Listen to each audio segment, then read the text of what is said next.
Hey everybody, some Gadget Guy here with another quick comparison. Fight for blood!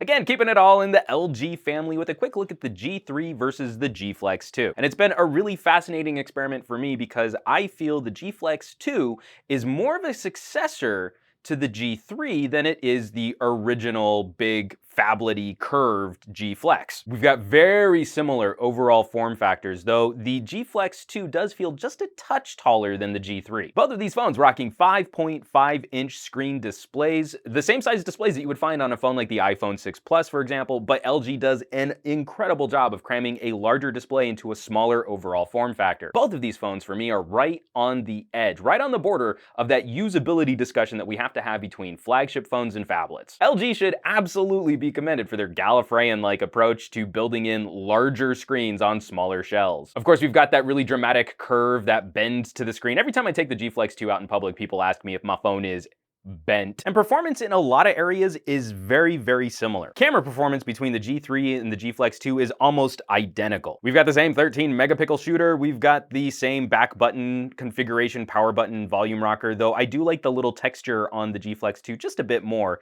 than I like on the G3. And of course, the laser focus assist is pretty much the same in terms of performance for both of these handsets. Those camera similarities also extend to things that I don't think are necessarily quite as positive. So for those of you who want an ultra clean camera experience, the simplest possible camera experience, you can minimize all of the buttons away, just tap on the screen, take a picture. And I do really like that simplified experience for people who don't want to futz around with camera settings, they just want to quickly take a photo. But for both of these phones, with improved camera hardware over phones like the G2 and the original G Flex, I wish we had more options. There's depressingly little control over the shooters on both of these phones. While both phones continue to have knock codes and tap to wake, I really do like the addition of a little glance here on the G Flex 2. I wish it slid a little bit better, because you don't actually know that it's sliding down until you've completed the gesture, but it does slide up in a really attractive way. Battery life is, of course, very similar again, because we're dealing with 3,000 milliamp hour batteries. This is one of the few areas where the G Flex 2 is a bit more like the original Flex, in my opinion, in that the battery is built into the back casing. Of course, I'm super stoked to see micro SD card expansion, once again, bringing it closer to the experience found on the G3 than the original G Flex. Earpiece performance, front-facing camera performance, headphone performance, charging rates. The one area we're going to have significant differences between these two phones are in the displays. Of course, we're rocking the Quad HD LCD screen on the G3, and we're rocking a 1080p AMOLED display on the G Flex 2. Now, I already felt the G3 screen was just a little dim compared to some of the Nokia and Samsung displays I've used recently, but it is a touch brighter than the AMOLED screen found on the G Flex 2. Between these two devices, this is the screen that I think looks a little bit nicer in outdoor situations. Of course, moving inside, I definitely prefer the super amazing color and contrast ratio that you find on an AMOLED display. I know a lot of people are going to disagree with me, but at a screen size smaller than a 7-inch diagonal, I still just don't see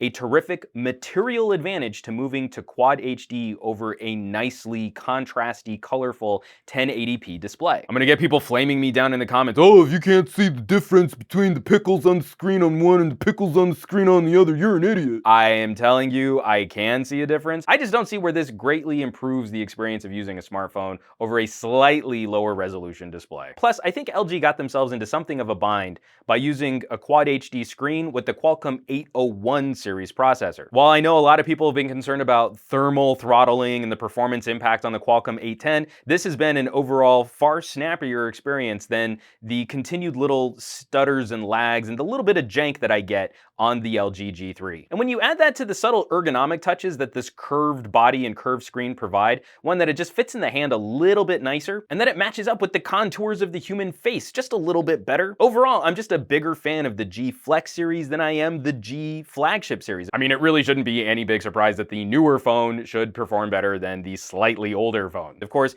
LG has plenty of room to change my mind with the G4 coming out later this year. So having used these phones for a little while, weighing up all of the experiences and using them, the G Flex 2 has just been a better phone for me than its older relative, the LG G3. But of course, I want to hear from you. With these phones providing such similar experiences, I'm curious what you think LG should do to fulfill a larger screen phablet experience, and then what you're hoping to see in the LG G4, which will hopefully leapfrog the progress that we've made on the G Flex 2. So as always, folks, thanks so much for watching. Be sure to hit subscribe for more videos and comparisons like these, and I would not be able to continue producing on this channel if you all weren't out there sharing my videos on social sites like Reddit and Facebook and Twitter and the Googles Plus. So please keep bringing more cool people to the party. Hit that thumbs up button, and I will catch you all on the next comparison.